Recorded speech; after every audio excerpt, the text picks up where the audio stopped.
채권법은 원래는 그 물권법보다 먼저 해야 되죠.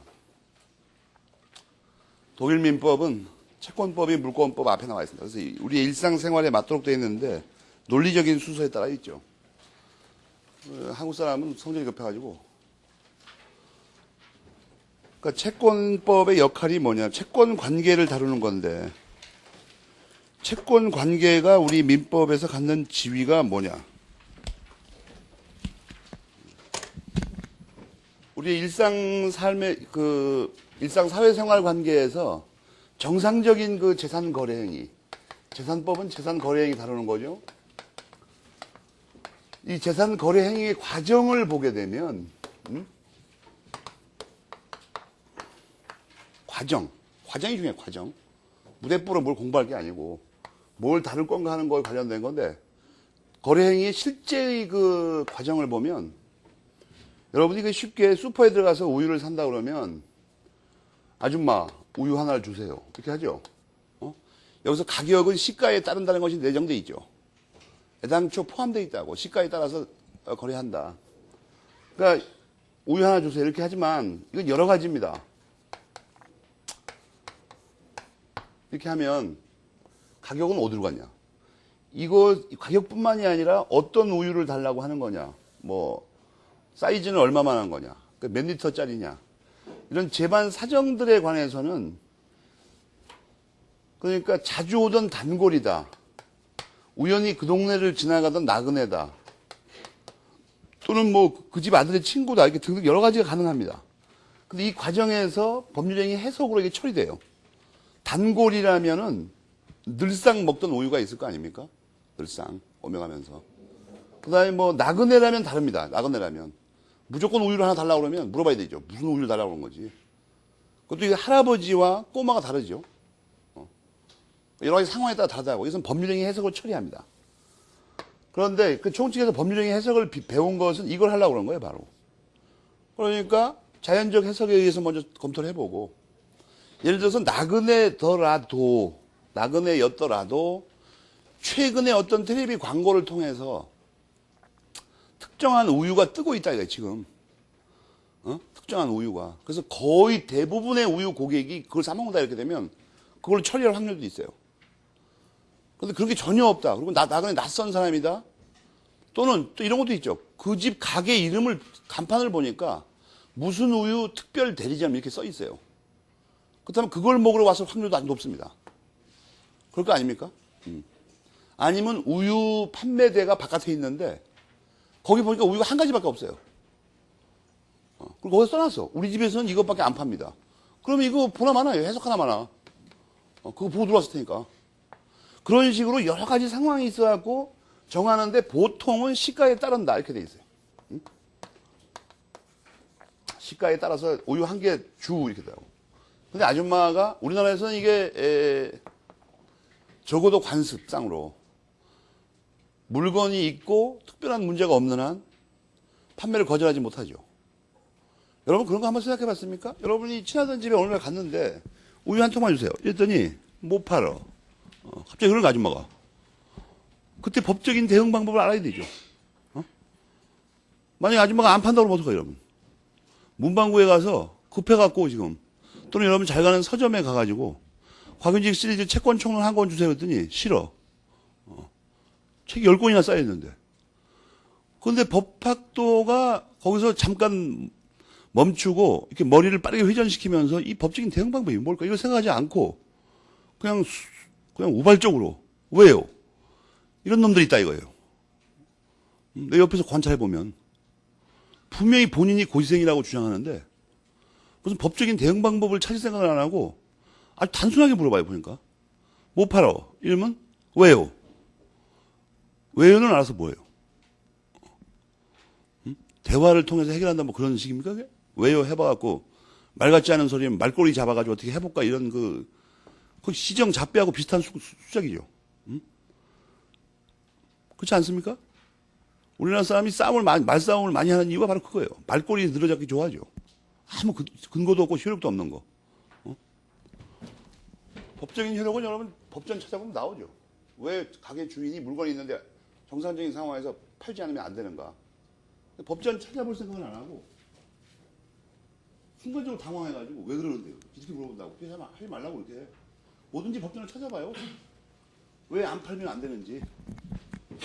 근데 하여튼 이렇게 정상적으로 약속이면 이 경우에 우리나라 사람은 사실 우유 하나 주세요?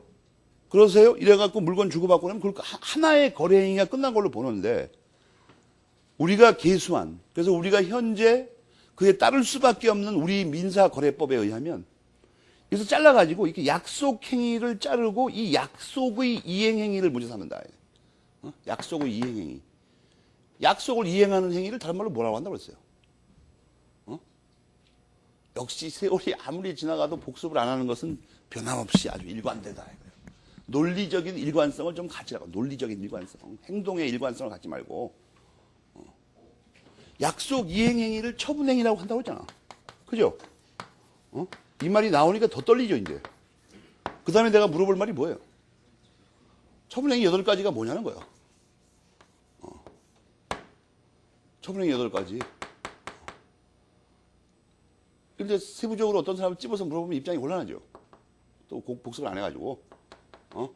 처분행위 8가지 중에서 가장 표준이 되는, 기본이 되는 게 뭡니까? 물권행위라고. 그래갖고 이 처분행위 8가지 중에서 물권행위에 대해서 지난 토요일까지 엄청난 시간을 투자했잖아요. 물권행위는 어떻게 하는 건가, 이거? 어떻게 처리되나?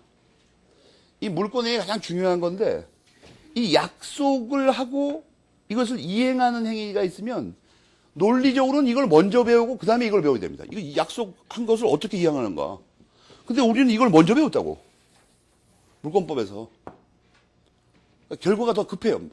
사람이 마음이 급하니까 그 이행하면 어떻게 될까. 이렇게 먼저 배운다고. 그래놓고 이제 그 원인이 되는 걸 따로 배웁니다. 이게.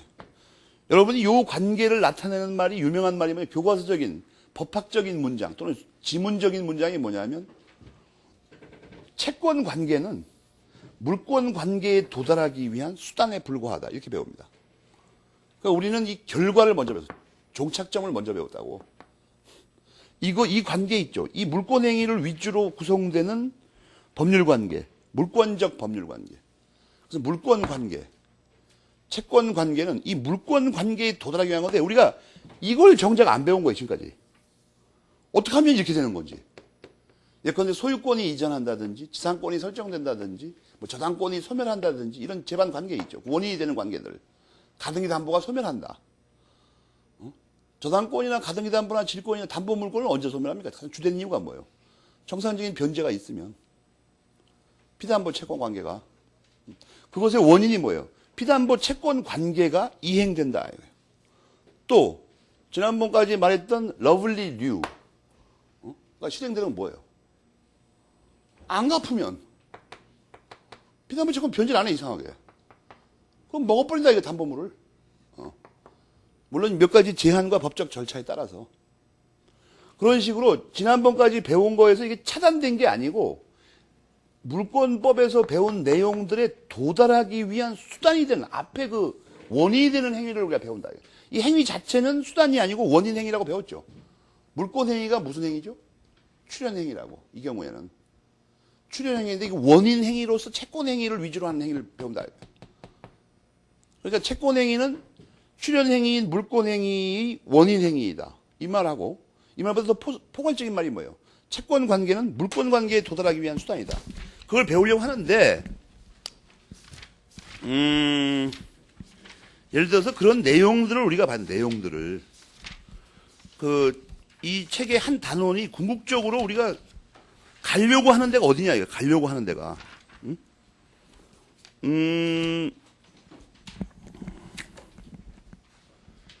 어디로 갔어, 이 말이? 짱나게 시리. 제가 막 이렇게 줄여놔가지고 말이.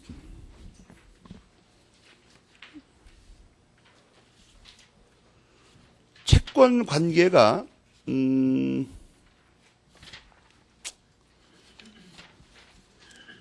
갑자기 짜증이 나기 시작하네.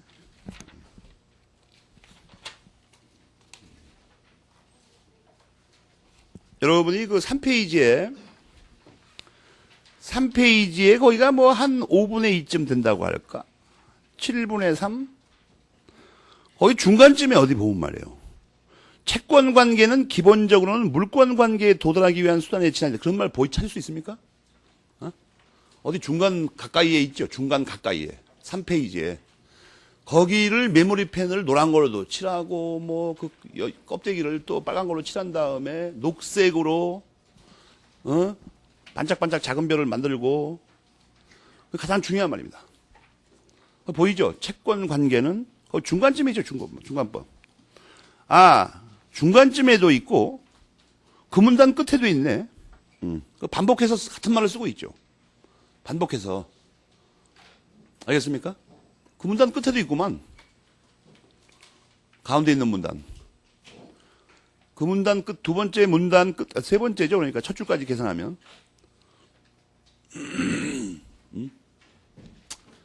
이렇게 벌써 한 페이지에 같은 문장을 두 번씩 쓰면 중요한 거야. 이건 뭔지 모르지만. 자꾸만 강조하는 거 보니까. 채권 관계는 기본적으로는 물권 관계에 도달하기 위한 수단이다. 알겠습니까? 그리고 채권 행위가 출연 행위인 물권 행위의 원인 행위라는 건 총칙 교과서에 있었죠. 총칙 교과서에. 어디 있는데요?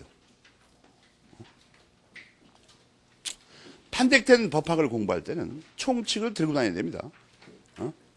총칙과 법학.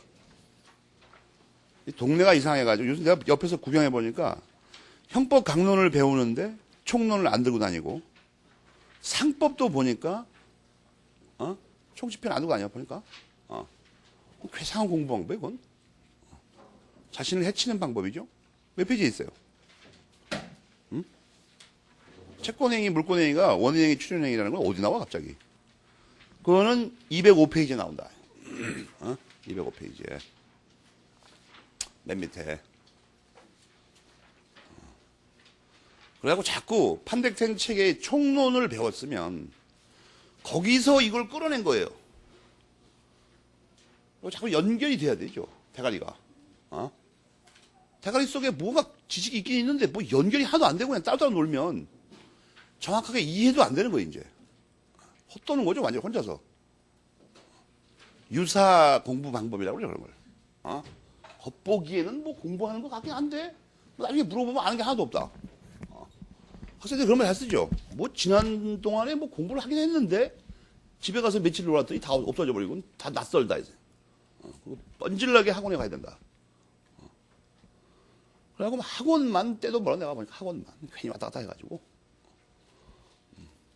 본전을 좀 챙겨봐야 될 거 아니에요. 하루 강의를 들었으면 집에 가서 복습을 좀 하고 복습 자료까지 주는데도 안 해, 이상하게. 일주일 지난 다음에 물어보면 또 모르고. 처분행위 8가지를 안 해야 된다는 말을 내가 100번쯤 했을 거야, 지금까지. 끈질기게 모른다. 그런데 끈질김을 발휘하지 말고 공부하는데 좀 발휘해봐요, 공부하는데. 무슨 말인지 알겠습니까? 그래서 이 부분이 있죠. 이 부분을 다룬다고. 그런데 여러분이 조심해야 될 게 뭐냐면 우유 한 개를 완전히 인도받는다 이거예요. 여기 물권 행위와 공시 방법을 갖춰야 되는데 물권법에서 이것은 겉으로 쉽게 드러납니다. 인도든지 뭐 등기든지. 근데 요것은 약간 문제가 있으니까 모든 학설에서 정확하게 이거의 시점을 말하지 않고 있죠. 곽윤직 선생님은 이게 별도로 행해지지 않는 게 원칙이라는 거예요. 채권 행위성이 묻어 있다 그냥. 포함돼. 합체돼서 행해지는 것이 보통이다. 통설에서는 어떻게 합니까? 다른 다수설에서는. 이걸 별도로 하긴 해야 되지만 정확하게 언제 그러면 하는 거냐 이렇게 물어보니까 답변을 못하고 별도로 하긴 하는데 이게 등기 서류를 교부하는 때라든지 물건을 인도하려고 할 때 이때 내포돼서 들어간다. 전부 다 뭐예요? 말이. 이게 별도로 물건 행위가 필요하다고 해놓고는 근데 그게 어떻게 생겼는데 이렇게 물어보면 그건 잘 모르고 하여튼 채권 행위에 이게 묻어 있든가 뭐 나중에 이행의 순간에 와서 이게 묻어 있다는 거 다 포함되어 있다. 그때 있는 것으로 본다. 요따구 그 쓸데기 없는 소리가 있다고. 그러니까 이것은 별 문제가 안 되고 우리가 공부를 했지만 있다고만 하는 건 되죠. 있기만 하면 된다. 그리고 실제로 문제가 되는 게 이거라는 거예요. 채권행위. 근데 이게 채권행위에서만 예를 들어서 어떤 사람이 우유 한 개를 그 사람한테 줘야 되냐? 그렇지 않아요. 채권행위 이거 말고 다른 거 발생해. 매매 말고도 많이 발생한다고. 우유 한 통을 빌려가는 수도 있지, 잠깐. 강의실에서 샘플로 쓰려고 잠깐 빌려달라. 우유가 어떻게 생겼는지 보여줬다. 라든지 그 다음에 이게 우리나라에서는 안 그런데 이게 외국의 입법례에서는 이 손해배상의 내용으로도 줄 수가 있어요. 우유, 이 사람 걸 뺏어갔다 어떤 사람 걸 뺏어가면 똑같은 우유를 줘라든지 계약에서도 여러 가지 유형이 있어요. 소비 대차도 마찬가지죠. 이거하고 똑같은 질, 똑같은 양, 이것을 뺏어간 경우에, 알겠습니까? 이걸 줘야 되는 경우도 있고, 어떤 사람한테? 여러 가지가 있죠. 남의 걸 몰래 갖고 갔는데, 권한 없이 갖고 갔는데, 반환할 때 원물 반환이 원칙입니다. 그때도 우유 한 개를 줘야 될 채권관계 발생할 수 있다고. 등등 여러 가지가 있어요. 이 여러 가지 원인들은 여러분이 낯선 것 같지만, 실제로는 그렇지 않고 총칙에 또 우리가 배운 게 뭐가 있어요. 저렇게 어떻게 어떤 그 권리 의무가 발생하기 위해서 앞에 요구되는 걸 뭐라고 그랬어요? 법률 요건이라고 했잖아. 법률 요건에 몇 가지가 있다고 배웠어요? 5가지라고 일단 배웠잖아요. 크게 나누면 2가지죠. 법률행위하고 법률의 규정. 이 법률의 규정에 속하는 게 뭐라고 그랬어요? 사무관리, 부당이득, 불법행위가 있었다고. 이게 바로 채권법의 가장 주된 내용들이죠. 그 다음에 이 법률행위 중에는 여러 가지 행위 분류가 있지만 그 중에서 특별히 채권법에서 강조되는 건 뭐예요? 계약이에요. 채권 계약. 알겠습니까? 그러니까 앞으로 채권법에서 배울 게 뭐냐면 이 채권 계약, 사무관리, 부당이득, 불법행위를 배웁니다. 그러니까 이 채권법 전체는 총칙 교과서에 있었던 거 있죠. 법률 요건 5가지. 그거에 대해서 배우는 겁니다. 그거에 대해서. 다른 걸 배우는 게 아니고. 그러니까 이 채권법이 총칙하고는 아무 관계없이 따로 뚝 떨어져 나온 거냐? 아니에요. 법률 요건에 그게 있다는 말은 몇 페이지에 있어요? 그 번호 매겨놨지, 전부. 응? 188. 벌써 이 공부하는 학생이 질문에 답변을 하는데 끝에가 불안정하다. 이 뭐 2가지 중에 1가지를 알려주는 거야. 자신이 없다든지, 평소에 말하는 버릇이 이상하다.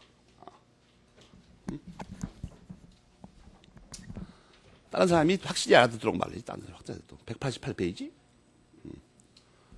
그걸 배우는 거예요. 그걸 풀어서. 법률 요건의 5가지가 어떤 거다. 알겠습니까? 거기 사무관리 부당이득 불법행위는 완전히 채권강론의 중요 부분이죠. 다 전부 다. 근데 법률행위 중에서 계약이나 채권적 단독행위, 채권적 합동행위들을 배우면 채권적 합동행위는 없죠, 진짜 현재. 우리나라에서 합동행위의 예로 유일하게 드는 게 뭐예요, 통설이? 합동행위 뭐예요, 유일한 예가? 가물가물하다, 가물가물하다. 사단법인 설립행위죠. 그 자꾸 대가리를 배운 걸 굴려야 이게 어디 이해가 되든지 말든지 할 거냐, 이거. 맨날 각별로 외우니까, 그죠? 각별로 외우니까. 아무것도 아닌 내용 가지고. 단독행위 예는 상당히 많죠. 채권법에도 많습니다. 물권법에도 많지만. 그래서 그런 것들을 앞으로 다룬다. 그래서 이제 서론을 우리가 보자. 서론. 서론은 총칙의 서론하고 물권법의 서론에서 배웠던 거하고 똑같은 겁니다. 여러분이 잘 비교를 해보자고. 민법 총칙의 첫 페이지를 펴보면 민법의 의 이렇게 나오죠. 민법의 의. 그리고 얼마 있다 좀 몇 페이지 지나가면 형식적 의의에서 민법이라 하문이라고 민법전에 대한 설명이 쫙 나오죠. 그렇지 않아요? 근데 물권법에서는 어떻게 공부했죠? 물권법의 의. 조금 지나가다 보면 형식적 의의에서 물권법이라 하문이라고 물권법이 제2편 물권편을 말한다 이렇게 써 있죠. 그 여기서 여기까지 공부를 했는데 똑같은 방식을 2번씩이나 공부를 했는데 그 다음에 나올 거를 전혀 예측하지 못한다. 이런 사람은 뭐라고 합니까? 이 미련 곰탕지 같은 놈이라고 한다. 똑같은 방식을 2번씩이나 했는데 3번째 걸 여쭤 예측은 돼요. 여기 저 책을 안 봐도 여기 보나마나 제일 처음에 나오는 걸 보세요. 채권법에 의해요. 그죠? 그 다음에 조금 지나가다 보면 형식적 의의로 채권법이라 하면 제3편 채권편을 말한다. 이게 써있겠죠. 틀림없이. 예측이 돼야 될까? 예측이. 보나마나 주요한 구성 요소는 뭐뭐뭐를 배울 거다. 여기 다 그랬으니까. 여기 또 민법의 의 부분에서 조금 지나가면 뭐가 나왔어요? 민법의 대상 또는 내용. 그래갖고 민법이 다루는 게 재산관계다. 재산관계하고 또 하나 뭐예요? 가족관계. 이걸 합쳐서 뭐라고 한다고 했어요? 이걸 민사라고 하던가 사법관계라고 한다고 했죠. 사법관계. 사법적 법률관계. 법률관계는 생활관계의 한 단면이니까 생활관계로 바꿨어도 마찬가지죠. 법률관계를. 그럼 여기서 뭘 배웠어요? 물권법의 대상은 뭐예요? 물권적 법률관계. 줄여서 물권관계. 그걸 배웠잖아요. 그게 이 중에 하나죠. 재산관계 중에 하나. 이것도 재산법이죠. 채권법의 대상이 나올 거 아니에요. 뭘 다룰 것 같아요? 채권관계. 그죠? 채권관계? 채권관계 재산관계 중에 하나죠, 이거. 어? 그래갖고 이 서술 순서도 짐작이 안 가요, 이제? 하도 지겹게 공부를 해가지고, 앞에서. 채권법에 의해서, 채권법의 의의를 알려면 어떻게 해야 됩니까? 이거하고 대등한 관계에 있는 다른 관계가 뭐예요? 이거 아니야, 물권법. 그 채권법의 핵심 논점이 뭐예요, 의의에서? 물권법에 하고 의의하고 이게 뭐가 다르냐, 이게 뭐가 같고. 이것도 이거하고 비교하면 3편하고 무슨 관계가 있냐? 형식적 의의 물권법이 가진 특징이 뭐고, 이거 근데 앞에서 배웠죠. 이쪽에서 대비하느라고 원래. 배웠잖아. 법규로서의 성질은 무슨 차이가 났어요? 물권법은 대부분 강행 규정입니다. 물권 법정주의. 채권법 보나마나 그때 뭐라고 그랬어요? 대부분 임의법이에요. 뭐가 집중적으로 적용됩니까? 사적 자치의 원칙. 채권 관계의 핵심 논점이면 물권 관계하고의 차이점이에요. 물권 관계. 그 특색들을 배웁니다. 여기서도 나가다 보면 여기서도 법률행위 배웠었죠. 조금 나가다가. 여기서 물권행위 배우잖아. 어? 여기 채권행위 배울 거 아니야, 이제. 그죠? 물권행위하고 채권행위하고 결정적인 차이점이 뭐라고 그랬어요? 어? 응? 그렇지. 그거는 이제 총론에서 배운 내용이에요. 근데 물권법에서 물권행위 배울 때 뭐라고 그랬어요? 물권행위 차이가. 이거 차이가. 물권행위는 권리 의무를 발생, 변경, 소멸시킬 수가 있어요. 채권행위는 발생밖에 못 시켜, 이상하게. 변경, 처분이 소멸이 안 된다고. 변경, 소멸이. 왜 그렇습니까? 그건 아까 여러분이 말한 거하고 관계 있는 거죠. 물권행위는 처분행위지만, 그래서 의무 부담행위, 즉 약속행위에 불과하다. 변경, 소멸이 안 돼요. 그러니까 봐봐요. 여기서 이걸 체계를 똑바로 알고 있으면, 배운 내용을 복습하고 있으면 이쪽을 책을 안 보고 교과서를 읽지 않고 대충 이렇게 틀림없이 써 있을 거다. 이걸 짐작할 수 있다고. 그 다음에 아주 흥미로운 사건이 하나 있죠. 곽민희 선생님의 그 심통이라고나 할까? 뭐 아니면 선의로 해석해서 학생을 위한 따뜻한 배려라고 할까? 원래 이게 민법전 제2편, 물권편, 제3편, 채권편, 이게 형식적 의의에 각각 들이죠. 채권법, 물권법, 민법. 근데 꼭 첫 번의 제목에다 이렇게만 써놔, 이상하게. 원래 이게 뭐가 빠져들었어요, 문장이. 네, 그렇죠. 실질적 의의라고 써야 되는데 꼭 이렇게 써놓고는 슬그머니 이렇게 써놓는다고. 형식적으로 보면 어떻게 된다. 그죠? 여기도 그랬었죠. 여기도 빼먹었다고. 그럼 여러분이 짐작할 수 있어요. 어떤 한 저자의 행태를 짐작할 수 있죠. 틀림없이 여기 빼먹었을 거다. 실질적 의의라고 안 쓴다 이거예요. 거꾸로 안 써도 맨 앞에 첫 줄에 나오는 제목은 실질적 의의다 이거예요. 그걸 딱 보자 이거예요. 우리가 지금까지 예측한 게 다 맞는가? 어? 우리는 곽윤직 선생님의 대가리를 뛰어넘어 곽윤직 선생님의 행태를 예측할 수 있다. 왜? 똑같은 내용을 두 번씩 공부했으니까. 채권법의 의의? 뭐가 빠졌을 것 같아요? 실질적 의의가 빠졌다고, 보나마나. 그럼 형식적 의의라는 걸 우리가 찾아봐야 되는데, 그건 어디 나오냐. 그게 3페이지 2번 테마예요. 그래서 거기 보면 채권편 나오죠. 3페이지 맨 밑에. 꺾음 괄호표 2번의 테마 보면, 채권법의 내용과 법원, 이렇게 되어 있죠. 내용과 법원. 거기 첫 줄에 나오죠. 채권법이 뭐예요? 민법 제3편 채권 373조부터 766조까지. 우선 여러분이 깨알 글씨를 보게 되면 좌절하는 게 뭐냐면 이건 너무나 조문이 많은데? 그런 걸 느끼죠. 400조가 넘는다. 응? 400조? 그렇지 않습니까? 뭔가 느낌이 안 좋아 이거. 400조나 되는 400조 가까이 되는 이 조문을 이게 총칙도 얼마 안 됐었고 물권법도 조문이 얼마 안 됐었죠. 이거 너무나 많아요. 어떤 불안감이 엄습하지 않습니까? 이게 왜 이렇게 많은가? 근데 이 책은 왜 이렇게 얇은가, 이상하게. 보나마나 이게 뭐 잘린 거죠, 어디서.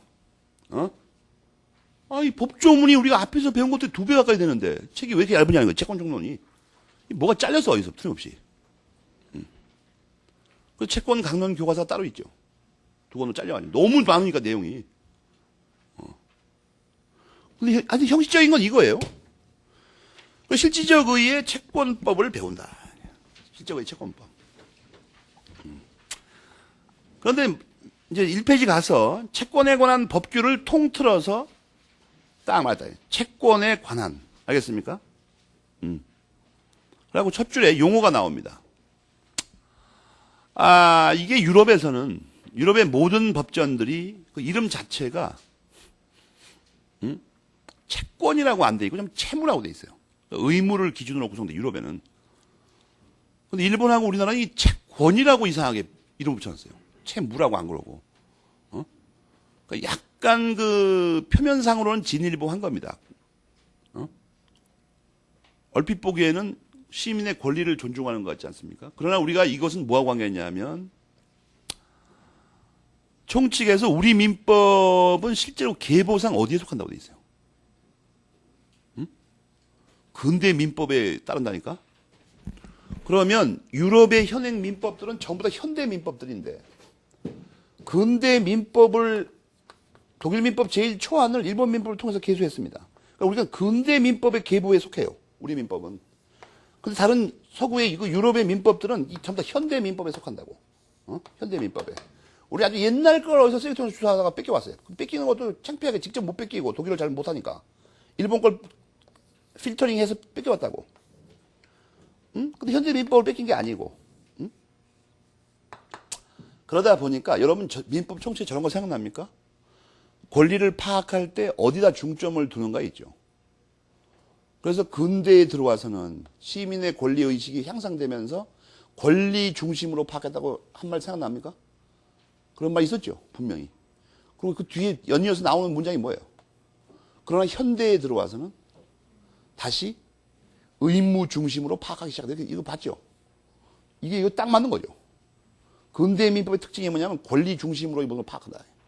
그러니까 우리는 또 유럽에서는 이 의무 중심으로 하니까 채권법을 채무 중심으로 파악합니다. 그러니까 우리는 채권 중심으로 파악한다. 제목도 채권이야, 애당초 처음부터 폼나게. 그러니까 그것의 반영입니다, 이게. 그것의 반영. 첫째 줄, 둘째 줄에 교과서 깨알 글씨까지 포함해서 그 얘기를 하고 있는 거지 지금. 1페이지 첫째 줄, 둘째 줄에 깨알 글씨까지 잘 읽어봐요. 총칙에 있는 그 내용을 반영한 거야. 이거 설명하려고 총칙에서 그 말한 거예요, 원래. 이거 설명하려고. 왜 용어가 다른가? 그러면 이걸 왜 밝히냐는 문제가 있죠. 남의 나라 그렇게 하든지 말든지 우리는 우리끼리 살면 되지. 우리가 말은 채권법이라고 했지만 앞으로 배우게 될 대부분의 내용은 그러니까 우리가 법전은 이때 걸 뺏겨왔지만 이때 걸 뺏겨왔어 다. 우리 채권법을. 근데 우리 법전을 해석하는데 수입하는 이론은 전부 현대 독일 민법에서 발생된 이론들입니다. 알겠어요? 이게 남의 나라 거 뺏기면 당하는 불행 중에 하나예요, 이게. 원판은 옛날 건데, 이게 옛날 걸 갖다가 두들겨 맞춰가지고, 현대 걸로 두들겨 맞춰, 이걸. 그러니까 괴리와 모순이 발생합니다. 괴리와 모순이 발생한다고. 설명이 잘 안 돼, 이상하게. 여러분 그런 말 들어봤어요? 말 들을 것도 없어요. 그냥 여러분이 짐작할 수 있는 것도 있죠. 80 먹은 할아버지가 힙합 바지를 입고 머리에 인디안 그 띠를 두르고 이상한 핸드폰을 돌리면서 아니면 길 가면서 할아버지가 계속 누르고 있어요.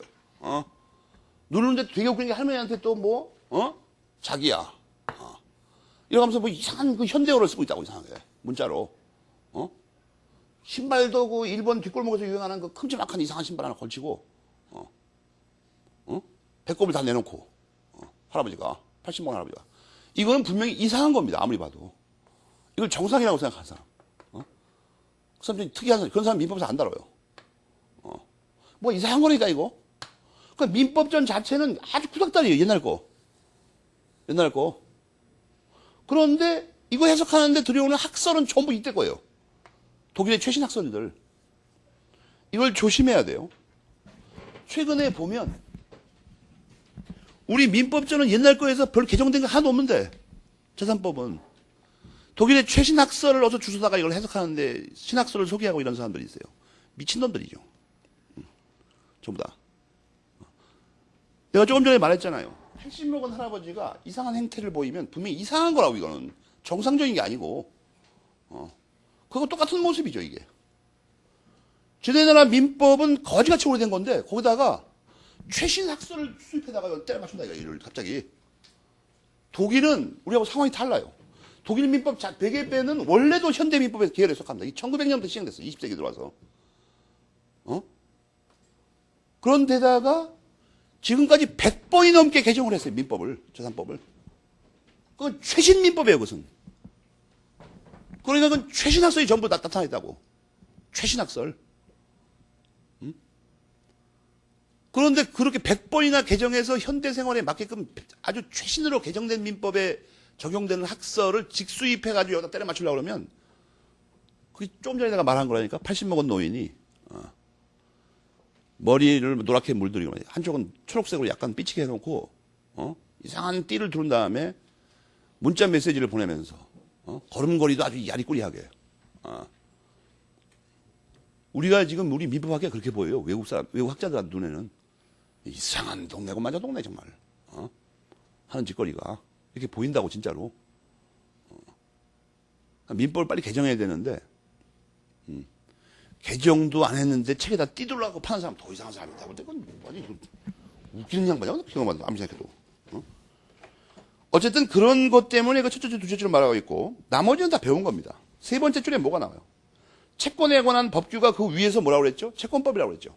대입하면 채권법은 결국은 채권 관계를 규율하는 것이므로 이렇게 돼 있죠.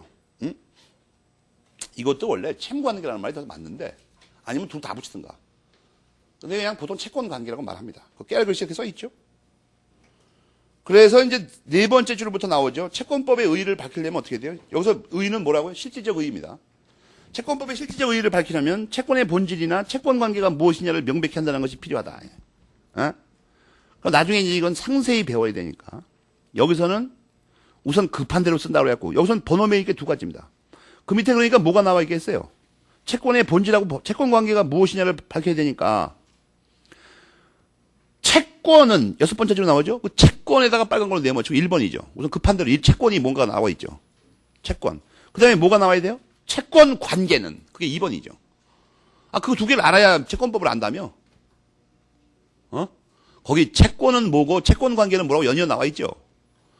그 채권에다 네모치고 1번, 채권 관계는 네모치고 2번. 이렇게 해야 되죠.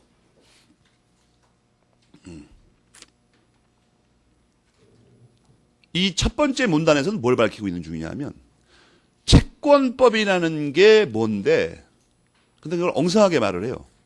그리고 그걸 알려면 채권하고 채권 관계를 알아야 된다는 거야. 그걸 말하고 있는 거예요 지금.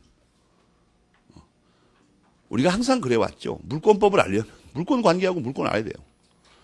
민법을 알려면 사법 관계하고 권리 의무를 알아야 된다고.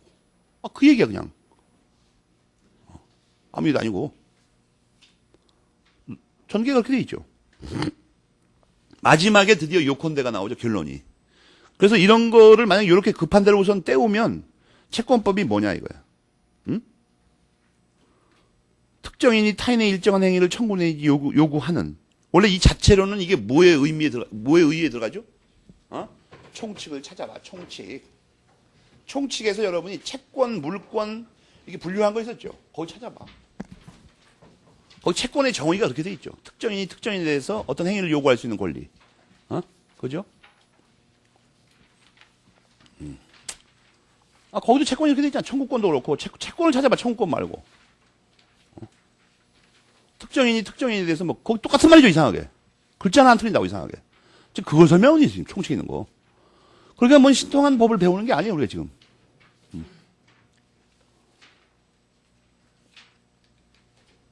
그렇게 하는 법률 관계? 그럼 이 채권 관계라. 채권적 법률 관계 줄여서 채권 관계라고 하니까. 법률 관계를 규율하는 법규의 전체다. 여기서 법규의 전체라고 하는 거 보니까 이건 실질적 의의라는 걸 금방 알 수 있어. 왜냐하면 민법만이 아니고 다른 법에 있는 것도 이에 해당하면 다 채권법이라고 본다는 거죠. 그렇다면 실질적 의의 채권법 말하는 거죠. 민법 말고 딴 거 다 포함하니까 전체. 법규의 총체. 로마자 2번에서는 채권이라는 제도 내지 채권 관계는 우리의 사회생활에 있어서 어떠한 의미를 가지는가. 이건 매우 중요한 출발점입니다. 그런데 이은영 선생님의 교과서하고 이영준 선생님의 교과서하고 이 원로들의 이 내용하고 고상용 선생님의 이 부분하고는 전혀 판약이 달라요. 출발점에서. 김영배 선생님도 다르고. 그러니까 여기가 채권법의 출발점에서 가장 중요한 내용입니다. 알겠습니까? 여러분, 채권 관계가 사회생활 관계에 있어서 어떠한 의미를 가지는가가 무슨 말이냐면, 이걸 한마디로 줄이면 산다는 게 뭐냐, 이걸 밝히는 거예요. 인생관. 알겠습니까? 각 학자들의 인생관을 밝히는 부분이라고. 산다는 게 뭘까? 알겠어요? 이런 데를 소홀히 한다, 이거 이상하게. 그리고 뒤를 갑자기 읽으니까 잘 이해가 안 되니까 채권법은 어려워. 원래 그 학문하는 사람들은 물권법이 어렵다고 그러는데, 여러분 이은영 선생님의 그 새로 나온 교과서 서문을 한번 읽어봐요. 거기에 한 맺힌 절규가 담겨 있어요. 3번이나 학문적 태도를 바꿨어야만 됐고, 어릴 때부터 항상 머리를 괴롭히던 부분이 여긴데 지금 와서 이제 조금 알 것 같다, 이렇게 돼 있어요. 교과서를 몇 번이나 수정하고. 학자들은 거기가 아주 골머리 아픈 데입니다, 사실은. 왜냐하면 물권 관계도 오히려 물권이 더 어렵죠. 왜냐하면 이게 마지막 단계라니까. 이 앞에 걸 다 정돈시켜놔야 돼요. 정돈시켜놔야 된다고. 그러니까 아주 그 피를 말리는 곳입니다, 거기가. 그런데 이 채권법을 어렵다고 하는 게 어딘가 봤더니 실린 구동이라는 거, 내가 보니까. 채권법은 안 어려워요. 채권법은 여러분 총칙이나 물권법에서 미리 배웠는데, 채권법은 로마법의 영향을 가장 강력하게 받은 곳이라고 되어 있죠. 이 로마는 상업 도시 사회이기 때문에 굉장히 논리적이고 수학적입니다. 원래 라틴어 자체가 그래요. 라틴어는 여러분 통상적으로 우리가 어떤 민족이나 시대의 언어를 논할 때는 그게 먼저 말이 있고 나중에 문법이 생겼죠. 말이 먼저 있는 거 아니야, 어느 사회에서는 보통. 그냥 자연스럽게 지들끼리 원래 소통하다가 보니까 나중에 이게 문법이 맞춰지는 거 아니야, 뽑아져가지고. 라틴어는 인조어예요, 인조어. 그러니까 문법을 먼저 만들고 나중에 언어를 만들어서 다, 전부 다. 그럼 모릅니까? 세계에는, 우리 인류 역사에는 몇 가지 인공 언어들이 존재해요. 그러니까 사람이 먼저 살고 나중에 문법이 생긴 게 아니고 문법이 먼저 생겼어요, 거꾸로. 그러니까 완전히 수학적입니다.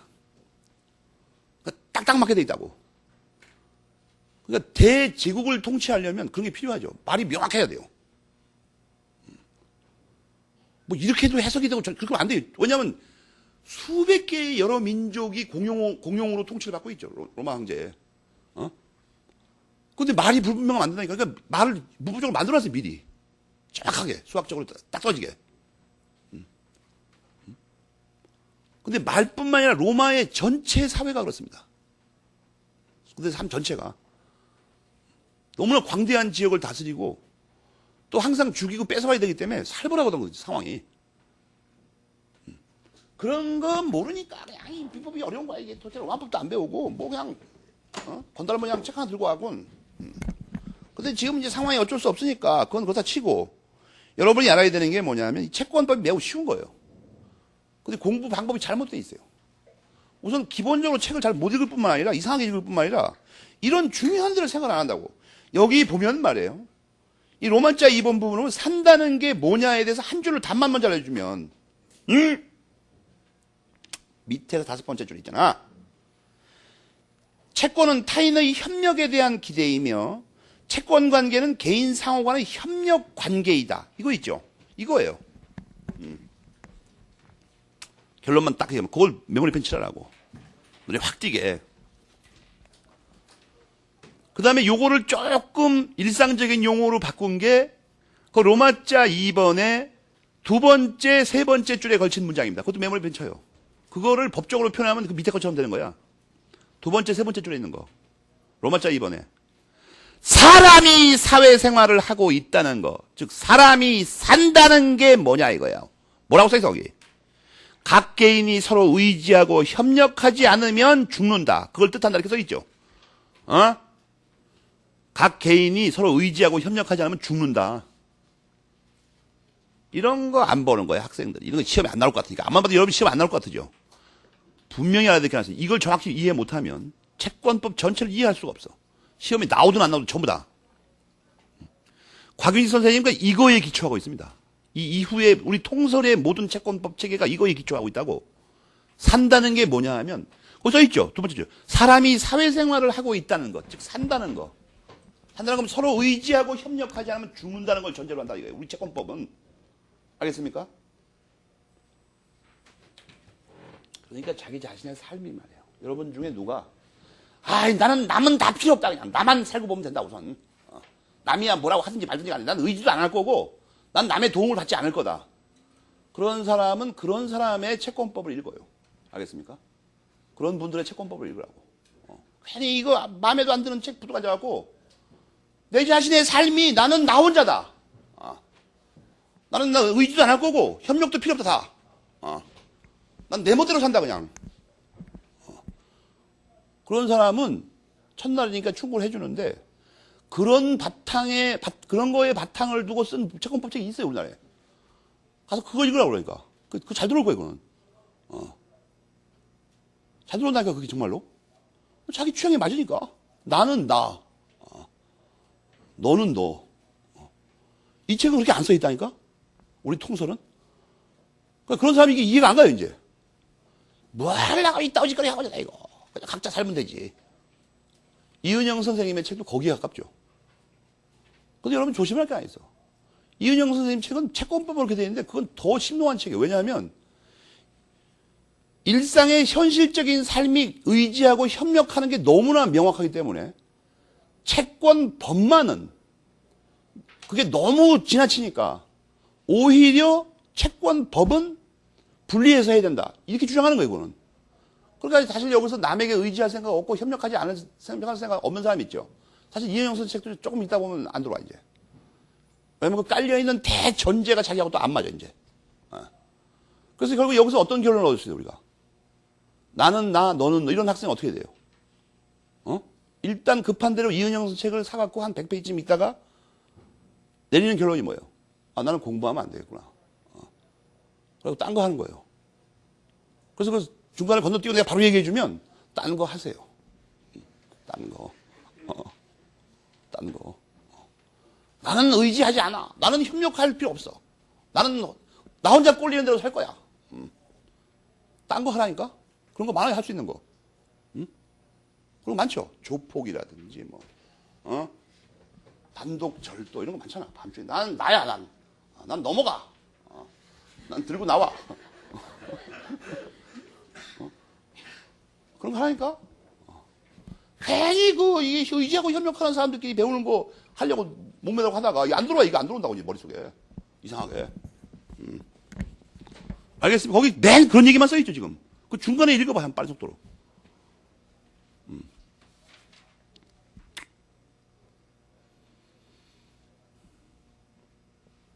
그 매물펜친 중간에 읽어보라고. 우리는 서로 끌어안고 서로 의지하고 협력하면서 남의 고통이 곧 나의 고통이며 내 기쁨은 남의 기쁨이고 이렇게 살자는 거예요. 산다는 게 그런 거라니까. 그래갖고 이렇게 서로 의지하고 협력할 때는 잔머리 쓰면서 세상 살면 안 되죠. 그죠? 남을 속이고 이러면 안 된다고. 그래서 밑에도 두 번째 줄에 가장 강조되는 게 뭐라고 나와 있어요? 신의. 거기 또 빨간 걸로 네모쳐야지. 핵심 단어가 그거예요. 신의. 이 신의는 물론 민법 제2조에 나오는 거하고 똑같습니다. 알겠습니까? 민법 제2조를 다시 한번 읽어봐요, 여러분. 감개무량하게.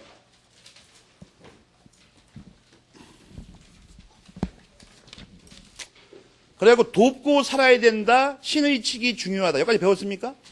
여러분, 내가 이게 채권법 전체에 관통된다 그러니까 에이, 앞에서 잠깐 그런 말이 나오겠지. 어떻게 끝까지 관통이 될까?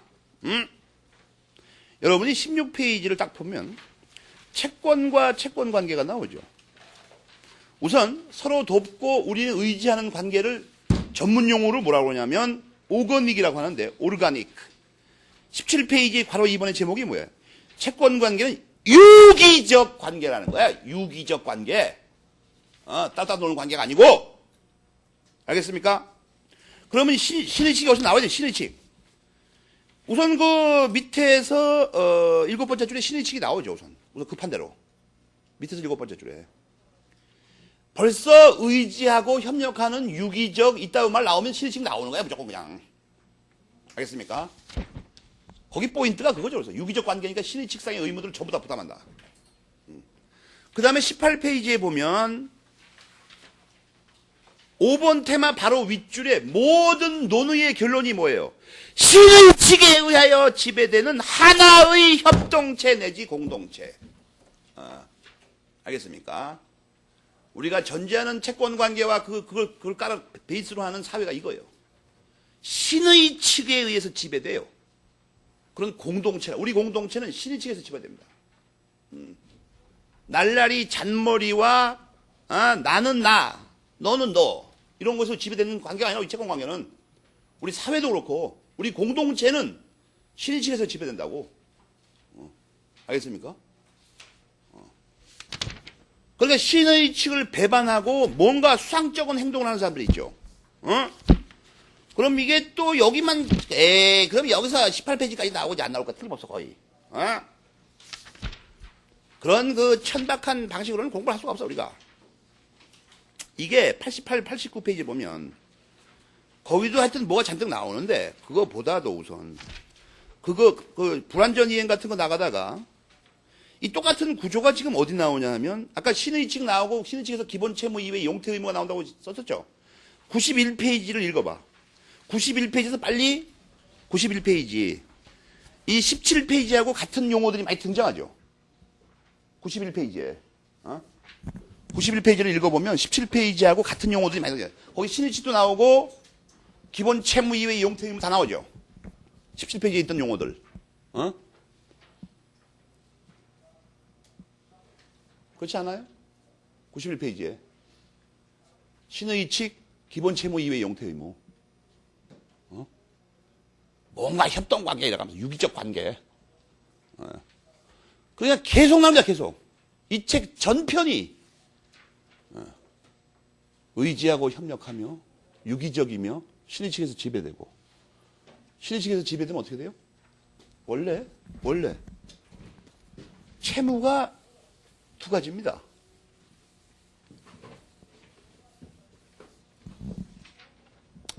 채무 이렇게 하면 여러분이 쉽게 설명을 할게요. 지난번까지는 굉장히 독일 민법의 최신 학설에 따라서 굉장히 세밀하게 설명을 했는데 보니까 뭐 이해를 잘 못하는 것 같아. 갑자기 그러니까 쉽게 나가죠 쉽게.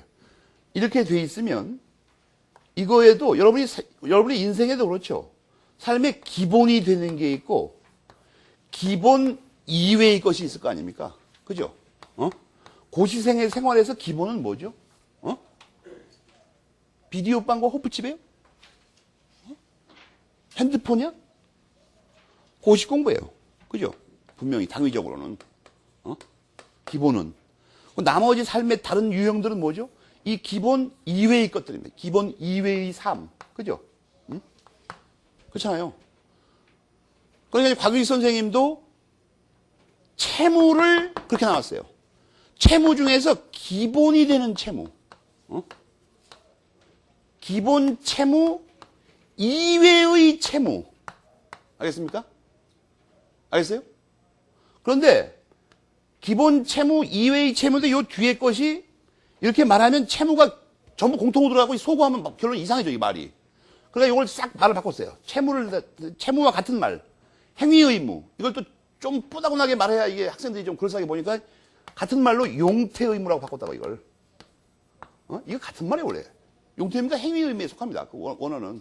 그러니까 채무 말하는 거예요 원래. 채무를 기본 채무하고 기본 채무 이외의 채무 말하는 거예요 지금. 근데 말은 이제 이건 이제 라렌스 선생님의 그 용어를 직역한 겁니다. 기본 채무 이외의 용태 의무 이렇게. 그래서 채무를 크게 두 가지 나눠요. 기본 채무하고 기본 채무 이외의 용태 의무. 17페이지에 써 있는 말이 큰 말이에요. 91페이지에 써 있는 말도 큰 말이고. 알겠습니까? 그 무슨 어려운 말도 아니고. 오늘 나눠준 프린트의 맨 앞에 나오는 게 그거죠. 박스. 그래서 용어를 먼저 익숙해야 됩니다. 채무법, 즉 채권법에서 우리가 배워야 거. 박스, 메뉴에 있는 거. 크게 보자 이거. 그래서 이걸 다른 말로 일반 학자들은 급부 의무와 부수적 의무란 말도 많이 씁니다. 요즘 들어와서, 최근 들어와서. 그 다음에 이 채무 말고 오른쪽에 보면 책무라는 것도 있죠. 책무. 어? 그럼 어떻게 구별한 거냐면 의무를 직접 의무와 간접 의무, 이게 총칙에 나오는 거죠. 간접 의무 책무. 어? 그래서 그 박스만 잘 이해하면 돼요. 막판에. 최종 정리할 때. 채무와 책무. 알겠어요? 근데 우리가 배울 건 책무도 조금 더 배우겠지만 책무는 좀 이따 나오고 우선 급한 대로 이게 나옵니다. 채무를 크게 두 분류한다. 조심할 게 원래 급부 의무도 둘로 나눕니다. 독일에서는. 급부 의무 밑에 이렇게 쓰세요. 내가 크게 우리나라에서는 의미가 없어요. 그런데 급부 의무 밑에다 이렇게 써놓고 주된 급부 의무, 종된 급부 의무 이렇게 쓰라고. 그 표현 밑에다가 그래가지고 안에다가 주된 급부 의무, 종된 급부 의무. 그리고 독일에서는 이 네 가지를 구별해서 다뤄요. 주된 급부 의무, 종된 급부 의무, 부수적 주 의무, 보호 의무. 알겠습니까? 지금 현대 우리 한국의 민법학에서 세 가지 견해가 등장합니다. 이 급부 의무는 별 차이가 없는데 이 부수적 의무 안에 이 맨 오른쪽에 있는 계약법상의 보호 의무라고 써놓은 거 있죠. 그걸 녹색으로 네모치세요. 녹색으로. 그것 때문에 채권법이 갈리는 겁니다, 지금. 그것 때문에.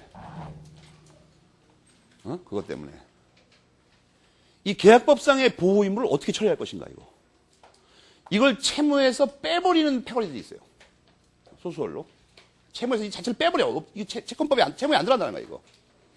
예컨대 양창수 선생이 그렇게 하죠. 그 다음에 이은현 선생 같은 분은 빼진 않는데 이렇게 세분하는 걸 반대합니다. 모조리 하나의 채무에 들어간다. 전부 다. 경우에 따라서. 그 다음에 최근 들어와서 김영배 선생님이 보니까 보호 의무를 빼진 않는데 특수한 몇 가지 경우에서 빼버려요. 예컨대 계약 체결상의 과실 책임에서 보호 의무를 집어넣을 필요가 없지 않은가. 그래가지고 조금 다른데 압도적인 우리나라의 통설은 이 네 가지 다 인정합니다. 다. 그런데 이제 다 인정하다 보니까 맨 밑에 그렇게 세분할 필요가 없어요. 다 인정하다 보니까 크게 둘로만 가르자 이거야. 이걸 가르는 실익은 나중에 배웁니다. 자세히.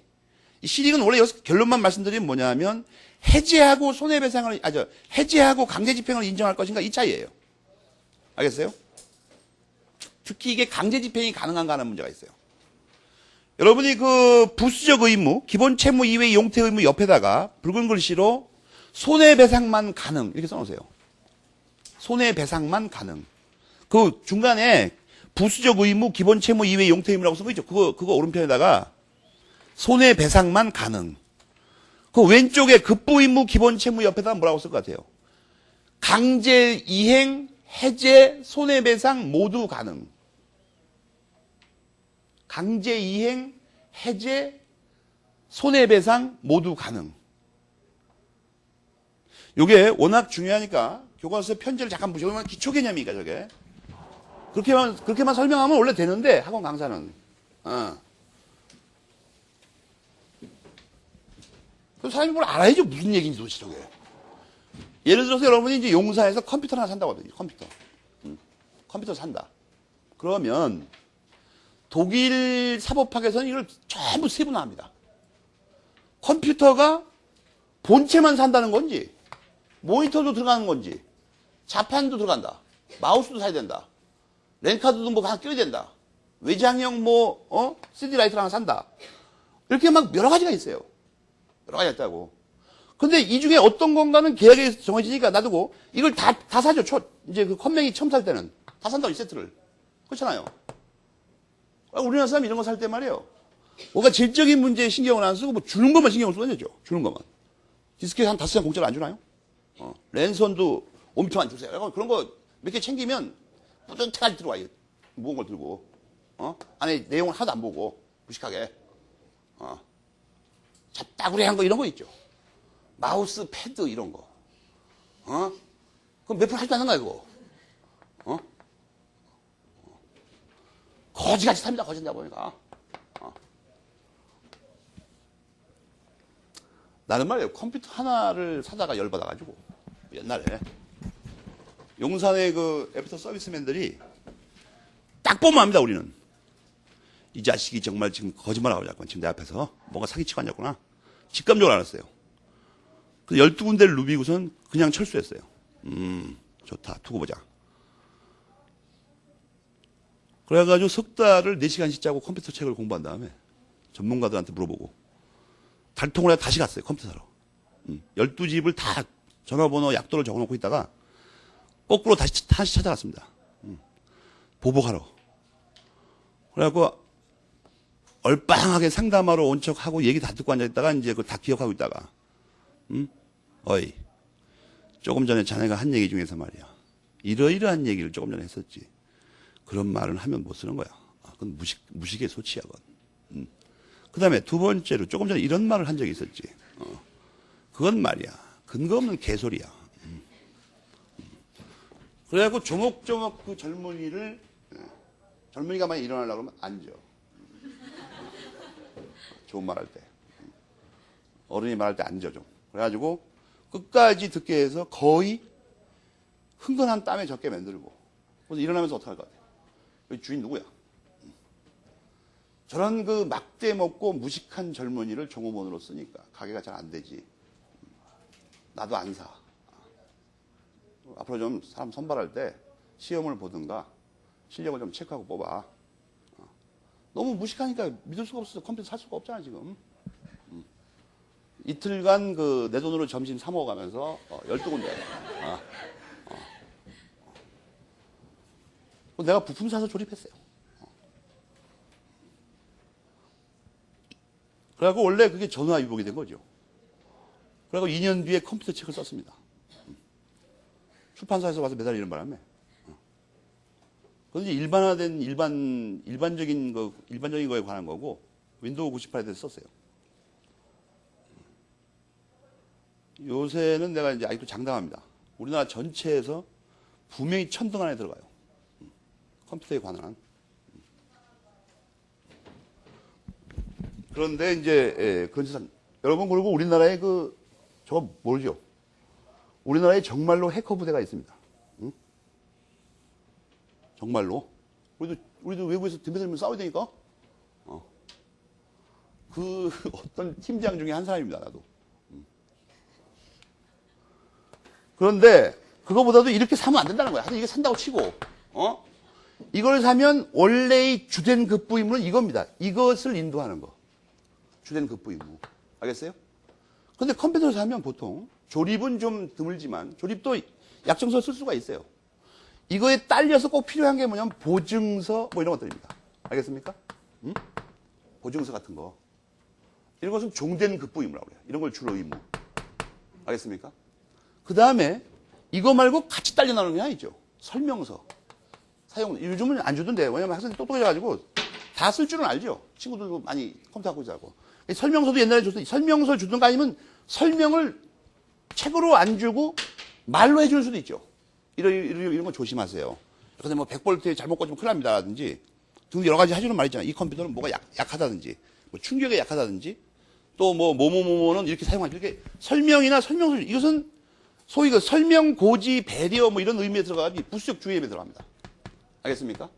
그 다음에 만약에 이 컴퓨터를 집으로 배달해줘서 설치해줘야 되는 경우에 이 컴퓨터 공급 의무를 수행하면서 다른 사람의 생명, 신체, 재산을 해치지 않을 의무가 따라다닙니다. 그것을 보호 의무라고 그래요. 예를 들어서 컴퓨터 배달하는데 서비스맨이 낑낑거리고 대문간에 들어오다가 문이 잘 안 열리니까 확 밀었는데 그냥 문째에 뽑혀버렸어요. 현관이. 그래도 이제 컴퓨터 새로 들어오는 기분에 참지 알고 있는데 마루를 지나가면서 갑자기 무겁다 하면서 콱 놓더니 아빠가 여행 가서 사온 거, 아프가니스탄에서 사온 거 500만 원짜리 양탄자 찢었어요. 그래도 참자. 컴퓨터 새로 들어오니까. 2층에 공부방으로 올라가는데 쾅쾅 밟아가지고 갑자기 비명소리 나서 달려가 보니까 계단 한쪽 마루가 부숴버렸어, 가운데가. 그리고는 또 끝까지 올라가서 공부방 들어가는데 어머니가 이제 막 청소하면서 옆에서 기다리고 있었는데 그걸 함부로 땅바닥에 놓는 바람에 어머니 발등을 찍어가지고 어머니 기절해버렸어 거기서. 그래도 부글부글 끓지만 컴퓨터 망가질까 봐 참고 있는데 컴퓨터를 저 책상에 놔달라고 했더니 좀 보고 놔야 되는데 컴퓨터 위에, 책상 위에 조금까지 내가 토익 공부하려고 아이와 카세트 듣고 있었는데, 그 위에다 그걸 갖다 콱 놔가지고, 뭐가 뿌시식 하는 소리가 들리더니, 아이와 카세트 박살나버렸어요. 이거는 컴퓨터의 구매 계약에 내포된 의무가 아니에요.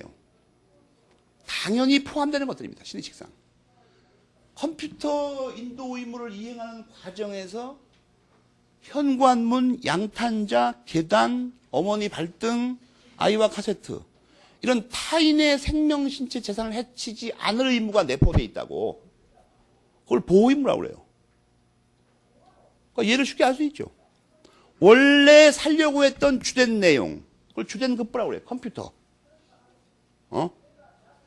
보증서라든지 뭐 이런 것들 있죠. 이것이 종된 급부 의무예요. 여러분 이건 뭐 하는 데 쓰냐면 주된 급부 의무, 종된 급부 의무는 독일에서는 이걸 구별합니다. 예를 들어서 종된 급부 의무 불이행으로는 해제권을 행사할 수 없어요. 여러분 그렇죠? 컴퓨터 시킨 건 다 왔는데 보증서 한 장이 따랑따랑 안 왔는데 그거 안 왔다고 이걸 해제해버릴 수는 없어요. 그러나 컴퓨터를 지날짜리 안 갖다 주면 그건 해제해버릴 수 있어요. 가장 중요한 거니까. 여러분 보증서 안 줬다고 이게 원래 매매 계약을 해제하는 사람 못 봤죠? 그거 말하는 거 그거 아무것도 아니고. 무수적 주의 의무가 설명서를 주든가 아니면 설명해 주든가 뭐 고지해 주든가 이런 거. 응? 그럼 조금 전에 마지막에 예를 든 게 뭐예요? 보호 의무라니까. 보호 의무는 원래 불법행위법상의 보호 의무하고 계약법상의 보호 의무가 똑같아요. 타인의 생명, 신체, 재산을 해치지 않을 의무. 이 네 가지인데 지금 어느 정도의 개념만 파악되면 그렇게 어려운 내용이 아닙니다. 그래서 그거를 확실히 해야 되는데 지금 이런 것들 여기서 가장 중요한 건 뭐냐면 곽윤 선생님이 신의칙을 가지고 문제 삼는 게 뭐죠? 요것이 있다고 주장하는 거야 지금 요거. 그죠? 신의칙에 기초해서 이게 있다. 우리는 서로 의지하고 협력하는 관계이기 때문에 빵 달라고 했으면 빵만 딱 주면 되냐? 이게 아니에요. 예를 들어서 여러분 이런 거 생각해봐. 일상생활도 이게 문제가 되죠. 만약에 물건을 사고 파는데 급부 의무만 하면 된다는 식으로 해버리면 슈퍼 가서 예를 들어서 아줌마한테 우유 한 통만 주세요. 근데 우유를 기분 좋게 줘야 되죠. 그죠? 갔더니 우유 하나 달라고 그랬더니 턱짓을 하면서 저쪽 있잖아요. 당신 손이 없어, 발이 없어. 들고 와. 그래도 그렇게 하면 안 되지 않소? 그랬더니, 아이, 정말 짜증나네. 이러면서 쿵쿵거리면서 가더니, 고객 앞에서 내 팽개 치듯이, 여기 있잖아. 우유 하나 처먹으면서 그렇게 말이 많네, 이거. 이따위로 이 물건을 판다, 이게 이상하게? 이거는 타인의 그 신체를 해치는 거죠, 지금. 정신적으로. 기분 나빠서 식욕이 확 달아나죠, 그냥. 위산 과다로 식욕이 확 달아난다, 이거. 이 빌어 먹을래, 우유 하나 먹을래다, 이거. 거지 새끼도 아니고 말이야, 이거. 그렇게 하면 안 된다는 거예요. 그렇게 하면 안 된다. 배려를 해줘야 돼, 배려. 보호를 하고. 무슨 말인지 알겠습니까? 이게 필요하다는 거예요, 그러니까 신의칙에 위해서. 이게 법전에 안 나와요. 물건 팔 때 공손히 따뜻하게 손님을 배려해서 해줘라. 또 위험이 있으면 설명을 해줘라. 안 나오면 예를 들어서 우유를 줬는데 그 집에 휙 던지는데 기분 나쁜데 참고 먹으려고 이렇게 딱 들고 보니까 유효 기간이 오늘이 마지막 날에 보니까 오늘이 뭐 시간까지 찍혀 있는 것도 있죠 가끔가다가. 근데 보니까 3분 남았어.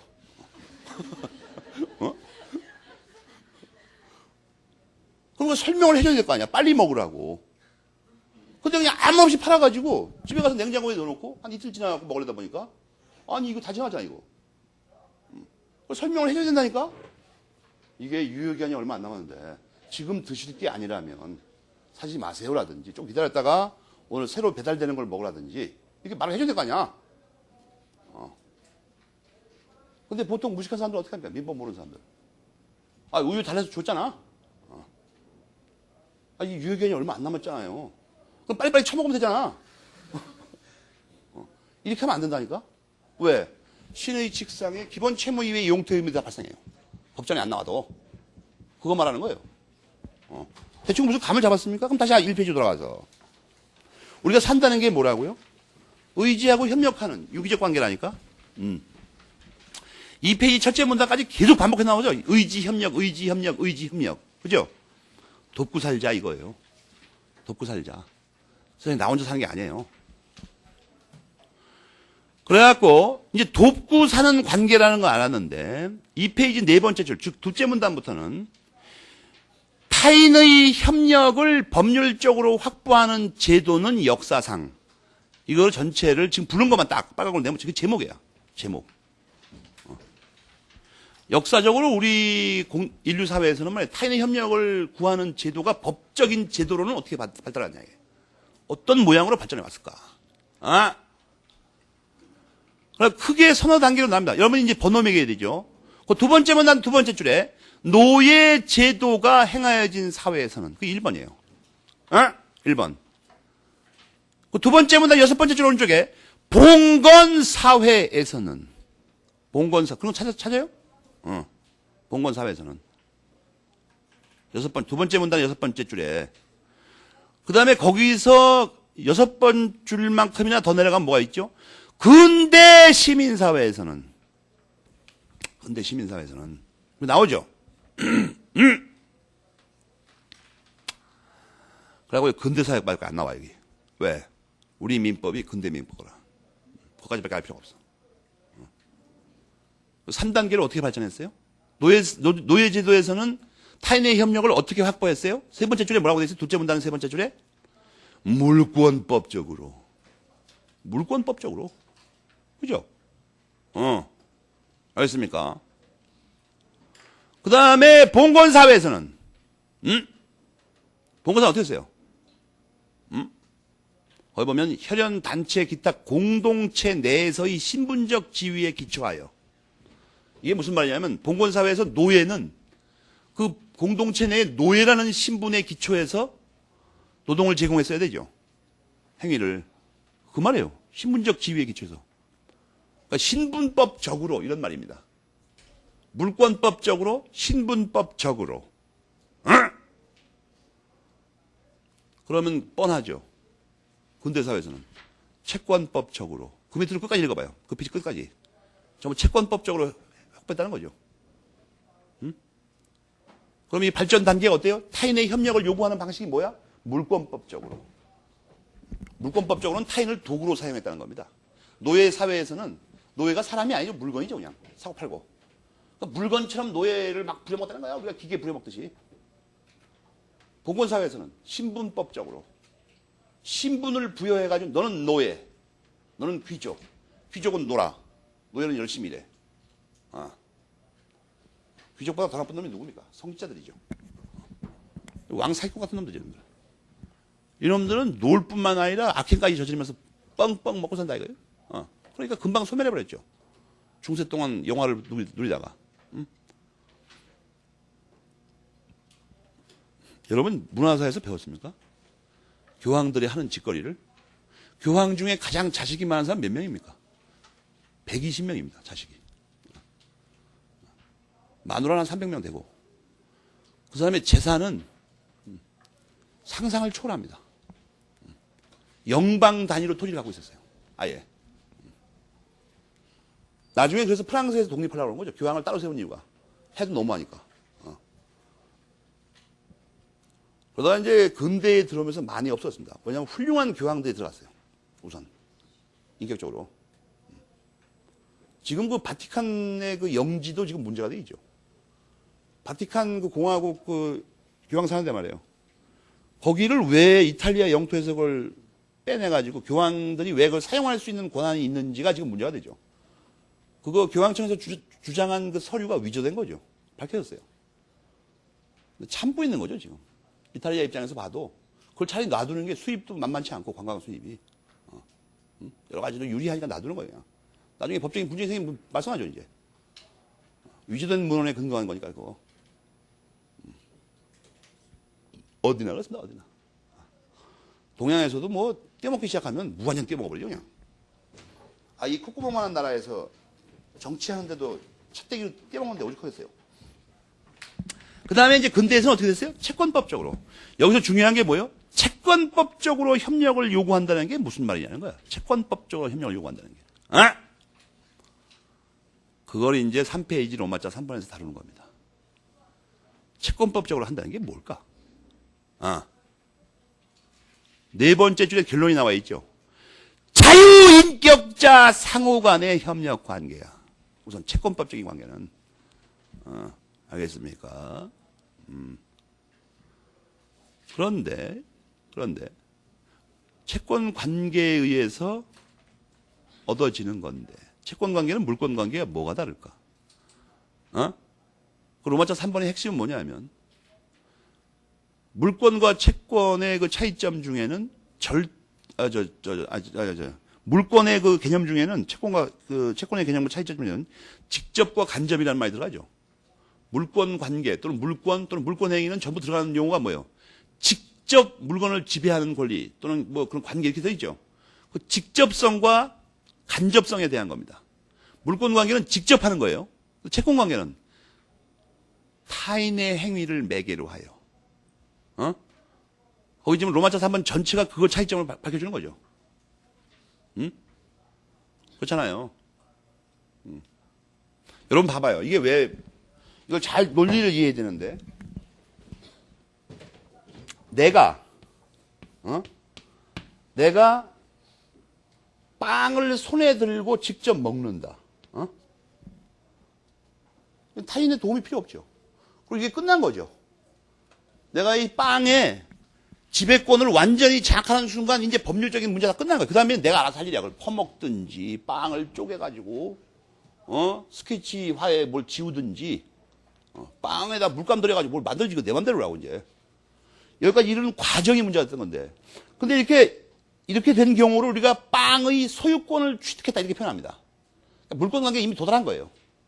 근데 이 빵이 내 손에 들어오기까지는 어떻게 되죠? 여러 단계를 거치죠, 우리 삶에서. 그리고 마지막 가장 유효한 단계에서 슈퍼 아줌마로부터 이걸 사는 과정이 앞에 존재합니다. 알겠습니까? 그러니까 이 슈퍼 아줌마하고 약속하는 과정이 있죠. 저 아줌마 소유의 그 빵을 나한테 좀 넘겨주시죠. 이건 아줌마가 협력 안 하면 못하는 거죠. 못하는 거 아니야. 아줌마가 싫다 그러면 끝이니까. 이 아줌마의 협력을 얻어야 됩니다. 아줌마의 협력. 협력이 끝나면 어떻게 됩니까? 이제 물권 관계로 진입하죠. 물권 관계로. 아줌마와의 거래 행위에서 필요한 게 채권 관계야. 이 사람의 도움이 필요하니까. 그러니까 이 채권 관계는 물권 관계에 도달하기 위한 수단이죠. 그래서 거기 로마자 3번에 2번씩이나 나오는 채권 관계는 기본적으로 물권 관계에 도달하는 수단에 불과하다. 이 말의 원인이 어디서 나온 거죠? 채권 관계는 타인의 협력을 매개로 해야 됩니다. 물권 관계는 직접 지배하는 거예요. 알겠어요? 그것 때문에 채권 관계는 물권 관계에 도달하는 수단에 불과하다. 최종적으로는 직접 지배하는 단계에 이르러야 되죠. 물론 이제 지위가 너무 높거나 돈이 너무 많으면 처먹는 것도 남을 시키죠. 그죠? 손 하나 까딱하고 앉아갖고 어이 한 숟갈 빨리 넣어봐. 입만 버린다 이거야. 숟갈 떨어주고. 근데 원래 정상적인 상황에서는 병들었을 때만 그렇게 하는 거죠. 그러니까 아주 잘 산다는 게 원래 뭘 의미하는 거예요? 지나치게 잘 산다는 게 병들었다는 거야. 그죠? 밥을 남이 먹여주는 경우가 환자밖에 없잖아. 정상적인 경우에는. 그러니까 여러분이 여기서 뭘 또 교훈을 얻습니까?